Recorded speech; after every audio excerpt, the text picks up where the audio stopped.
కొడంగల్ నారాయణపేట ప్రాజెక్టును తుంగలో తొక్కిన బీఆర్ఎస్ ప్రభుత్వం. మాజీ ఎమ్మెల్యే సిడబ్ల్యూసీ సభ్యులు వంశీ చంద్రెడ్డి. టీఆర్ఎస్ ప్రభుత్వంలో సాగునీటి విషయంలో ఉమ్మడి పాలమూరు జిల్లాకు తీవ్ర అన్యాయం జరిగిందని కల్వకుర్తి మాజీ ఎమ్మెల్యే కాంగ్రెస్ సిడబ్ల్యూసీ సభ్యులు వంశీ చంద్రెడ్డి ఆరోపించారు. మహబూబ్ నగర్ లో ఏర్పాటు చేసిన విలేకరుల సమావేశంలో వంశీ చంద్రెడ్డి మాట్లాడుతూ కేసీఆర్ పాలనలో సాగునీటి రంగంలో తీవ్ర అన్యాయం జరిగిందని, ప్రస్తుతం ముఖ్యమంత్రి రేవంత్ రెడ్డి ఉమ్మడి పాలమూరు జిల్లాను సస్యశ్యామలం చేయడానికి కొడంగల్ నారాయణపేట ప్రాజెక్టుకు పునర్జీవం తెచ్చారని, కొత్తగా 14 జీవోను తీసుకొచ్చి జీవో తీసుకురావడమే కాకుండా 29,045 కోట్ల నిధులు కేటాయిస్తూ మంజూరు చేయడం అంటే గొప్ప విషయమని అన్నారు. ఉమ్మడి పాలమూరు జిల్లాలో ముఖ్యమంత్రి రేవంత్ రెడ్డి ఆధ్వర్యంలో మరోసారి జలయజ్ఞం ప్రారంభం కాబోతుందని వంశీ చంద్రెడ్డి తెలిపారు.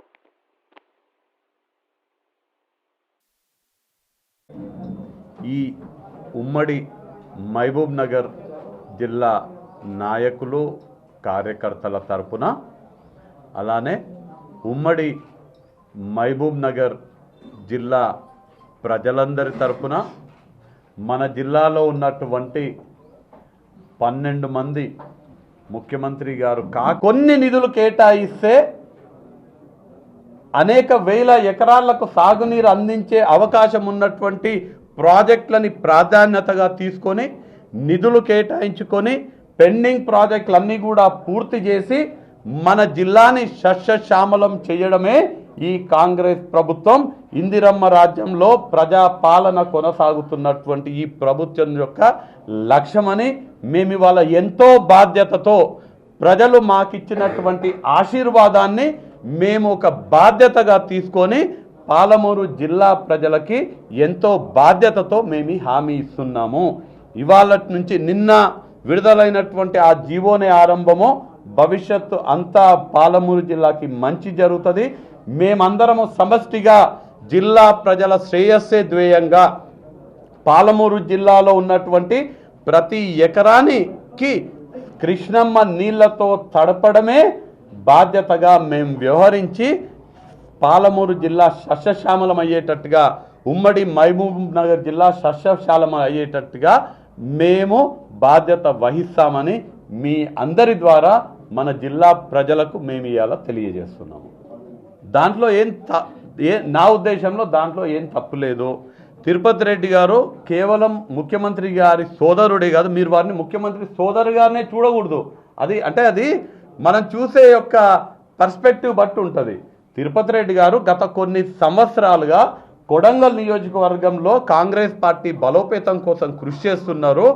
అక్కడ కొడంగల్లో కాంగ్రెస్ పార్టీ ప్రతి ఒక్క కార్యకర్తకు అండగా ఉంటూ కాంగ్రెస్ పార్టీ బలోపేతం కోసం కొడంగలే కాదు, పక్కనున్నటువంటి నారాయణపేట, అటు పక్కనున్నటువంటి తాండూరు, ఆ మాటకు వస్తే వారి సొంత నియోజకవర్గమైనటువంటి అచ్చంపేట కానీ, నా సొంత నియోజకవర్గమైనటువంటి కల్వకుర్తిలో కూడా తిరుపతి రెడ్డి గారు కీలక పాత్ర పోషిస్తుంటారు. కాంగ్రెస్ పార్టీ నాయకునిగా ఎంపీగా పోటీ చేసేటువంటి అర్హత తిరుపతి రెడ్డి గారికి కూడా ఖచ్చితంగా ఉన్నది. ఒకవేళ వారు పోటీ చేయదలుచుకుంటే కాంగ్రెస్ పార్టీ తిరుపతి రెడ్డి గారిని పోటీ చేయాలని భావిస్తే ఖచ్చితంగా మేమందరం కూడా తిరుపతి రెడ్డి గారి కోసం కష్టపడతాము. రాష్ట్రంలోనే అత్యధిక మెజార్టీ తోటి తిరుపతి రెడ్డి గారు గెలిచేటట్టుగా మేమందరం కూడా కృషి చేస్తాము. కాంగ్రెస్ పార్టీ ఎవరిని అభ్యర్థిగా నిలబెట్టినా, మొన్న జరిగినటువంటి కాంగ్రెస్ పార్టీ అభ్యర్థుల కోసం అప్లికేషన్ పిలవడం జరిగింది. మన జిల్లాకు సంబంధించి నేను అప్లై చేయడం జరిగింది, సీతా దయాకర్ రెడ్డి గారు అప్లై చేసినారు, సంజీవ్ ముదిరాజ్ గారు అప్లై చేసినారు, అలానే ఎన్పి వెంకటేష్ గారు అప్లై చేయడం జరిగింది. అప్లై చేసిన వాళ్ళే కాదు, ఎవరైనా అప్లై చేయకపోతే కూడా వాళ్ళ పేర్లను కూడా పరిగణలోకి తీసుకోవచ్చు. ఈ 5గురిలో కాదు, ఇంకెవరైనా ఉన్నా రేపు ఎన్పి వెంకటేష్ని అభ్యర్థిగా కాంగ్రెస్ పార్టీ ఖరారు చేసిన, సీతమ్మని ఖరారు చేసిన, సంజీవ్ ముదిరాజ్ గారిని ఖరారు చేసిన, ఎవరిని ఖరారు చేసినా, రేపు లక్ష్మణన్నను ఖరారు చేసినా, ఎవరిని కాంగ్రెస్ పార్టీ అభ్యర్థిగా నిలబెట్టినా మేమందరము సమష్టిగా పనిచేస్తాము. గెలిపే లక్ష్యం మాకు చేయి గుర్తు ఒకటే కనిపిస్తుంది, మనిషి ముఖం కనిపించదు. మాకు చేయి గుర్తుకి ఓట్లు వేపించి ఆ అభ్యర్థి, మరీ ముఖ్యంగా ముఖ్యమంత్రి గారి సొంత జిల్లా, ముఖ్యమంత్రి గారు ఇన్ఛార్జ్గా ఉన్నటువంటి పార్లమెంట్ కాబట్టి అత్యధిక మెజార్టీతో గెలిపించి తీరుతాము. వాస్తవంగా కాంగ్రెస్ పార్టీ నిర్ణయిస్తుంది, కాంగ్రెస్ పార్టీ ఏది నిర్ణయిస్తే వంశీచంద్రెడ్డి తూచా తప్పకుండా కాంగ్రెస్ పార్టీ నిర్ణయానికి కట్టుబడి పనిచేసేటువంటి 100% ప్రతి రక్తపు బొట్టులో ప్రతి నరాన కాంగ్రెస్ సిద్ధాంతాలను జీర్ణించుకున్న కరడుగట్టిన కాంగ్రెస్ కార్యకర్త వంశీచంద్రెడ్డి. పార్టీ ఏది చెప్తే నేను అది చేస్తా. కల్లకుర్తి నుంచి పోటీ చేయమంటే కల్లకుర్తి నుంచి చేస్తా. మహబూబ్ నగర్ ఎంపీగా చేయమంటే మహబూబ్ నగర్ ఎంపీగా చేస్తా. కాదు ఎక్కడ పోటీ చేయకు, ఎవరినో అభ్యర్థిగా పోటీ చేపిస్తే వాళ్ళ గెలుపు కోసం కష్టపడమంటే వాళ్ళ కోసం కష్టపడతా. 100% పార్టీ ఆదేశాలను శిరసావహించే వ్యక్తి వంశీచంద్రెడ్డి. దీంట్లో మీకు ఎలాంటి సందేహాలు కూడా అవసరం లేదు. నా ఫ్లెక్సీల కథ అసలు నాకు తెలియదు, మీకే పాలమూరు రంగారెడ్డి అంటే టెండర్లు రద్దవడం విషయము, దాంట్లో జరిగినటువంటి అవకతవకలని బయటికి తీసుకురావడానికే రద్దయినటువంటి విషయం కానీ నీళ్ళు ఆపనికే కాదు. మళ్ళీ టెండర్లు పిలుస్తామో సక్రమంగా పనులు చేస్తామో మా బాధ్యత. పాలమూరు జిల్లాలో ఉన్నటువంటి సాగుకు యోగ్యమైనటువంటి ప్రతి ఎకరాకి సాగునీరు అందించడమే మా బాధ్యత. ముఖ్యమంత్రి రేవంత్ రెడ్డి గారి ప్రథమ లక్ష్యము. మీ పర్స్పెక్టివ్ రాంగ్ అని నేను చెప్తా. వాళ్ళది కుటుంబ పాలన. ఎందుకంటే సిరిసిల్లలో కేకే మహేందర్ రెడ్డి కష్టపడి పనిచేస్తే కేకే మహేందర్ రెడ్డిని పక్కన పెట్టి కేటీఆర్ని అమెరికాకి వెళ్ళి తీసుకొచ్చి ఎమ్మెల్యే సీట్ ఇచ్చిండ్రు. రసమై బాలకిషన్ అంతకుముందు రసమై బాలకిషన్ కష్టపడి పనిచేస్తే ఆయనని కాకుండా ఆయన కూడా సిరిసిల్ల టికెట్ అడిగిండ్రు. రసమై బాలకిషన్ కాదని ఎవరికి కేటీఆర్కి టికెట్ ఇచ్చిండ్రు. కవితకు ఏమాత్రం సంబంధం లేనటువంటి జిల్లాకు తీసుకుపోయి కవితకు టికెట్ ఇచ్చిండ్రు. కవిత ఎప్పుడు కూడా ఉద్యమంలో లేకుండే తెలంగాణ వాళ్ళు కేసీఆర్ అనేక సందర్భాల్లో నా కుటుంబ సభ్యులు ఎవరు కూడా, నా పిల్లలు కానీ వీళ్ళెవరు కూడా ఏ తెలంగాణ రాష్ట్రం వచ్చిన తర్వాత అధికారంలో ఉండరో ఆ అధికార ఫలాలు ఎప్పుడు కూడా అందుకోరు అనే మాట చెప్పింది. కాబట్టి వాళ్ళ కుటుంబ పాలన వాళ్ళు ఏ విధంగా వ్యవహారం చేస్తున్నారో మనం చూసినాం. తర్వాత తిరుపతి రెడ్డి గారు మీరు అంటున్నారు కదా, తిరుపతి రెడ్డి గారు కానీ బట్టి గారి సతీమణి కానీ, బట్టి గారి సతీమణిని మీరు బట్టి గారి సతీమణిగానే ఎందుకు చూస్తున్నారు? ఆమె గత 15-20 సంవత్సరాలుగా కాంగ్రెస్ పార్టీ కోసం ఖమ్మం జిల్లాలో కష్టపడుతుంది. తిరుపతి రెడ్డి గారిని కేవలం రేవంత్ రెడ్డి గారి సోదరుడిగానే ఎందుకు చూస్తున్నారు? ఆయన పనిచేస్తలేడా కాంగ్రెస్ పార్టీ కోసం?